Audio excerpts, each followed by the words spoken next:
అసలు గోదావరి గురించి అయితే ఫస్ట్ మీ క్లాస్ బీక్తా ఫస్ట్ మీరు వినండి. గోదావరి గురించి, గోదావరి అన్నది 4 పాయలు ఉంటాయి. ఒకటి నాసిక్ నుంచి వచ్చే ఒక పాయ, ఆ నాసిక్ నుంచి వచ్చే పాయ ఇప్పటికే ఎండిపోయిన పరిస్థితి, వాళ్ళకే తెలంగాణకు వచ్చే పరిస్థితే నీళ్లు రాని పరిస్థితి. రెండో పాయ ప్రాణహిత పాయ, that is approximately 36% of Godavari waters. 36% Godavari waters approximately Pranahita పాయ. మూడో పాయ ఇంద్రావతి పాయ. ఇంద్రావతి పాయ అప్రాక్సిమేట్లీ 26% ఆఫ్ గోదావరి వాటర్స్.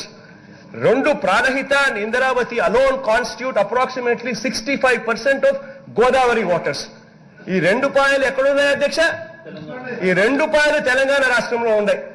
మనకున్నది ఏంటి అధ్యక్ష? గోదావరిలో కేవలం శబరి అని ఒకే ఒక పాయ, శబరి పాయ ఒకటే మనకుంది. You know how much Sabari constitutes? Sabari constitutes only 11% of Godavari.